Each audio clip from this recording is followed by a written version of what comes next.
इस वक्त हमारे साथ स्टूडियो में वरिष्ठ सहयोगी राकेश रंजन मौजूद हैं, जो बताएंगे आपको सीट का मिजाज और रिकॉर्ड और इतिहास और समीकरण। तो आज जिस सीट में हम पहुंचे हैं, जिस विधानसभा को हम टटोलने की कोशिश करेंगे, वो है कांटी विधानसभा। अब ये कांटी विधानसभा जिसमें जो वैशाली लोकसभा के अंदर आती है और इसका जिला मुजफ्फरपुर है, यहाँ पर फिलहाल राजद का कब्जा है। लेकिन ये जो इलाका है, ये जो सीट है, क्या हमेशा से राजद उम्मीदवार को चुनता रहा है या फिर यहाँ की जनता अलग अलग उम्मीदवारों को मौका देती रही है, इसकी पड़ताल करेंगे। रंजन जी, अगर कांटी सीट को आप स्कैन करते हैं तो क्या रिकॉर्ड्स मिलते हैं? देखिए, अगर कांटी विधानसभा सीट की बात करें तो ये एक पुरानी विधानसभा है और यहाँ पर जो पहला चुनाव हुआ था वो 1952 में हुआ था। लेकिन अगर इधर रिसेंटली आप कांटी विधानसभा में जो चुनाव हुए हैं उस पर गौर करें तो जो कुछ चीज़ें दिखती हैं स्कैन करने पर, उसमें जो सबसे महत्वपूर्ण है वो ये है कि पिछले 3 चुनाव से यहाँ पर मल्टी कॉर्नर फाइट जो है वो देखने को मिल रही है। और दिलचस्प ये है कि मल्टी कॉर्नर फाइट में कई बार आप देखते हैं कि जीत का मार्जिन बहुत बढ़ जाता है, लेकिन यहाँ ऐसी चीज़ें नहीं हैं। जो जीत हार का अंतर है वो 8 से 10, साढ़े 10 हज़ार के आसपास का ही होता है। मतलब ये कि जो यहाँ के मतदाता हैं, जब वो वोट करते हैं तो वो सभी को वोट करते हैं जो भी मुकाबले में उन्हें दिखता है। इसके अलावा अगर हम देखें तो जब हम कांटी की बात करते हैं तो यहाँ पर थर्मल पावर प्लांट है और जिसकी कि काफ़ी जो है वो चर्चा भी होती रही है। वैसे आपको बता दें कि ये जो थर्मल पावर प्लांट है वो George Fernandes thermal power plant के भी नाम से जाना जाता है। जॉर्ज फर्नांडिस जो बड़े समाजवादी नेता, प्रखर समाजवादी नेता, वो मुजफ्फरपुर से चुनाव जीतते रहे और ये क्षेत्र रहा उनके काम करने का, और उसका प्रभाव आप जब देखेंगी तो आपको कांटी विधानसभा में भी दिखता है। देखिए, जॉर्ज फर्नांडिस समाजवादी नेता थे, तो अगर आप कांटी विधानसभा को स्कैन कीजिएगा तो यहाँ जो आखिरी बार कांग्रेस जीती है वो 1972 में जीती है। अब समझिए कि जेपी आंदोलन आने से पहले एक बार जब जयप्रकाश नारायण का मूवमेंट आ गया, जेपी आंदोलन आ गया और समाजवादी विचारधारा चारों तरफ फैली है, तो उसके बाद कांटी विधानसभा में कांग्रेस को एक बार भी सफलता नहीं मिली है। अगर आप कांटी विधानसभा को देखती हैं तो यहाँ पर अब तक 17 चुनाव हुए हैं, जिसमें कांग्रेस 5 बार चुनाव जीतने में सफल रही है, लेकिन सभी जो है ये 1972 तक ही सीमित है। जेडीयू को 2 बार सफलता मिली है, आरजेडी भी 2 बार जीता है और जनता दल को भी 2 ही बार कामयाबी मिली है। Socialist unity centre of India जो है उसके उम्मीदवार भी जो है 2 मौकों पर यहां से जीतने में सफल रहे। लोकतांत्रिक कांग्रेस को 1 बार सफलता मिली।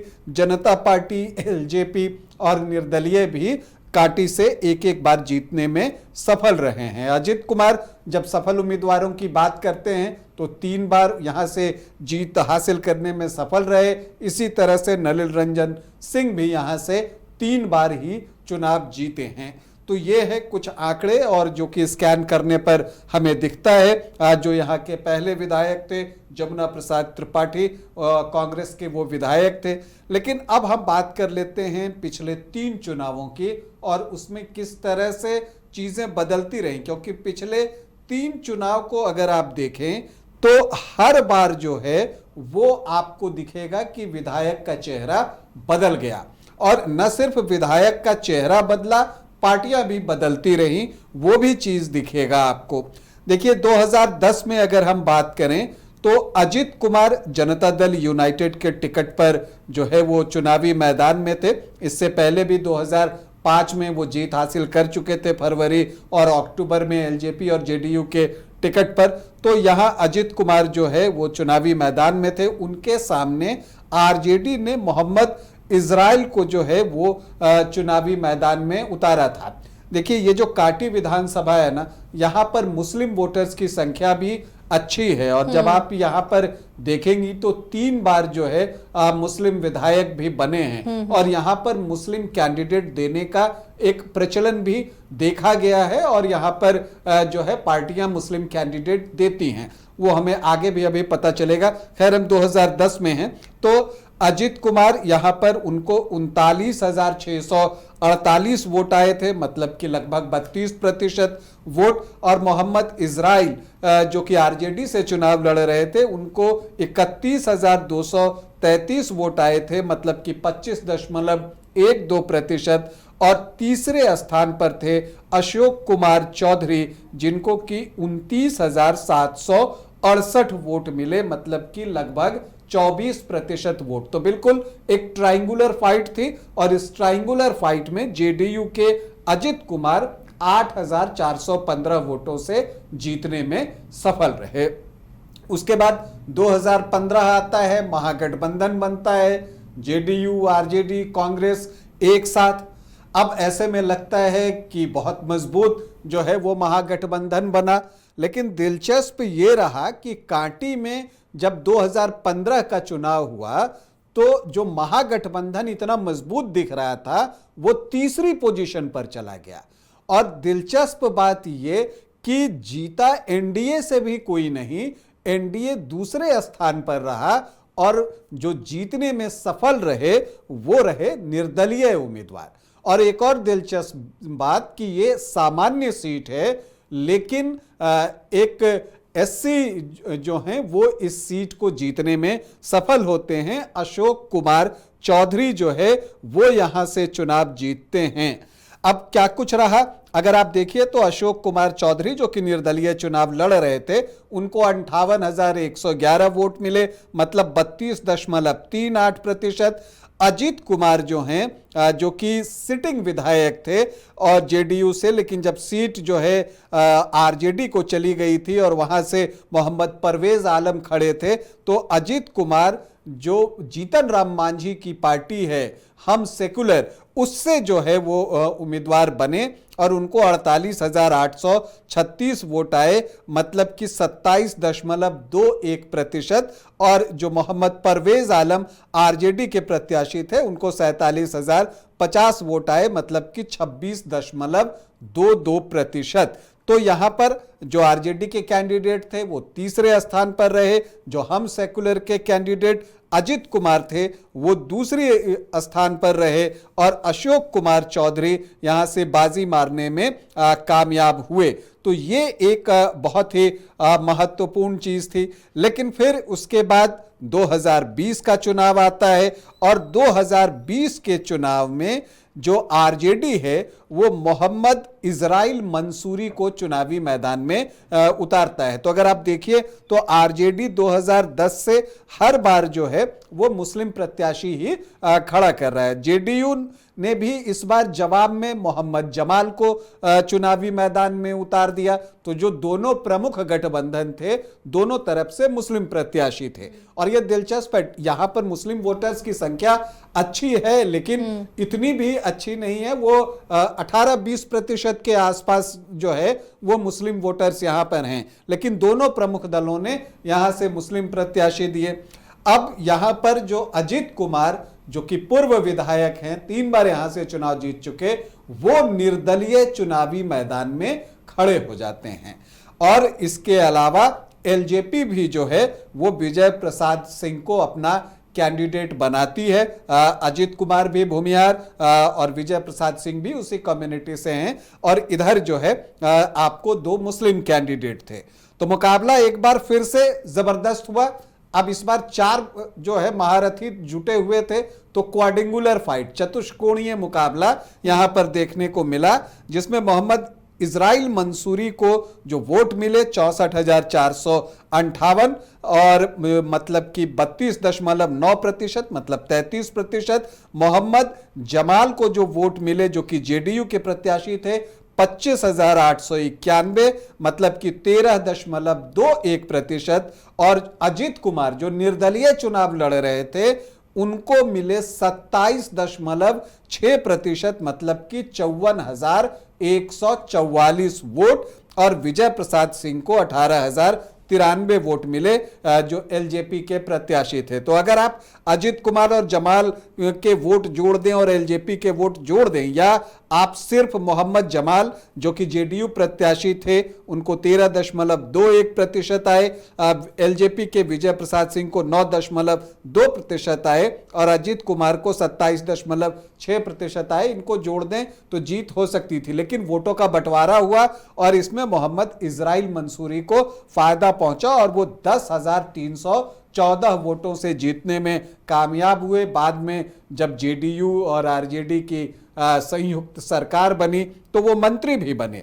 तो एक चीज जो देखने में आ रहा है कि यहां जो पिछला 3 चुनाव हम देखते हैं उसमें अजित कुमार 2010 में जीतने में सफल हुए, 2015 में वो दूसरे स्थान पर रहे और 2020 में भी वो दूसरे ही स्थान पर रहे। मतलब कि वो मुख्य मुकाबले में रह रहे हैं और इसलिए इस बार ये संभावना व्यक्त की जा रही है कि एनडीए की तरफ से अजित कुमार को चुनावी मैदान में उतारा जा सकता है। वैसे अजित कुमार ने अब बीजेपी ज्वाइन भी कर ली है, लेकिन ये सीट जो थी वो जेडीयू की थी। जेडीयू पिछले बार यहां से चुनाव लड़ी थी। तो अब देखना है, चूंकि मोहम्मद जमाल भी अभी जेडीयू में है, तो एक क्या बातचीत होती है दोनों के बीच में, दोनों पार्टियों के बीच में। एलजेपी का भी प्रदर्शन बेहतर रहा था, लेकिन ऐसा दिखता है कि अजित कुमार को शायद टिकट मिल जाए। अब पार्टी कौन सी हो ये कहना मुश्किल है,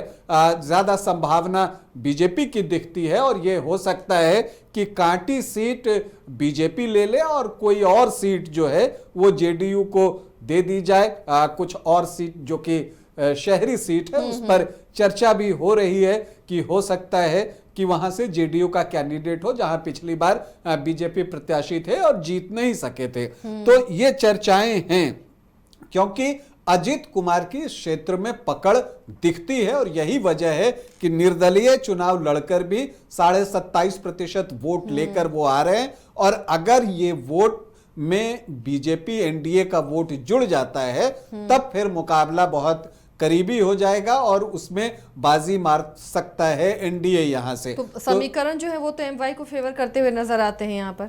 जी, अगर आप यहां पर जब जातीय समीकरण को देखें तो यहां पर जो एससी हैं वो 16.63% हैं, तो उनकी संख्या भी अच्छी है। और यही वजह है कि अशोक कुमार चौधरी 2015 में जो है यहां से चुनाव लड़े और वो जीतने में भी सफल रहे। बाद में सकरा से वो चुनाव लड़के 2020 में जेडीयू के टिकट पर विधायक बने, जो कि एससी आरक्षित सीट है। तो जो एससी हैं वो 16.63% हैं। इसके अलावा मुस्लिम वोटर्स जो हैं 19.4% हैं। अच्छी संख्या है इनकी। जी हाँ, इनकी संख्या अच्छी है। यादव 7-8% के आसपास होंगे, तो एक 26-27% का वो चंक बनता है। और इसमें सहनी वोटर्स अगर देखें तो सहनी सरनेम अगर आप सिर्फ देखती हैं तो वो 7% के आसपास हैं। तो ये आंकड़ा 32-33% के आसपास बन जाता है। और यहां पर जब आप पिछले 3 चुनावों को देखें तो जो मल्टी कॉर्नर फाइट हो रही है उसमें 32-33% पर तो जीत हो जा रही है। लेकिन अगर आमने सामने का मुकाबला अगर हो जाता है आरजेडी बनाम एनडीए, तब वैसी परिस्थिति में एनडीए जो कि सामान्य जाति यहां पर बहुत अच्छी संख्या में है, भूमिहार वोटर्स यहां पर बहुत अच्छी संख्या में है।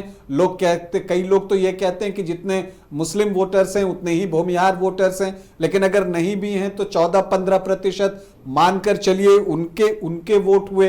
राजपूत यहां बहुत अच्छी संख्या में है, ब्राह्मण हैं, कुछ कायस्थ वोट भी है। तो जो सामान्य जाति के वोट हैं और कोयरी कुर्मी को अगर आप देखिए तो 8-9% के आसपास जो है आपको वो वोट भी दिखेगा। तो सामान्य जाति, कोयरी कुर्मी के वोट, वैश्य वोट यहां पर 11 से 12% हैं।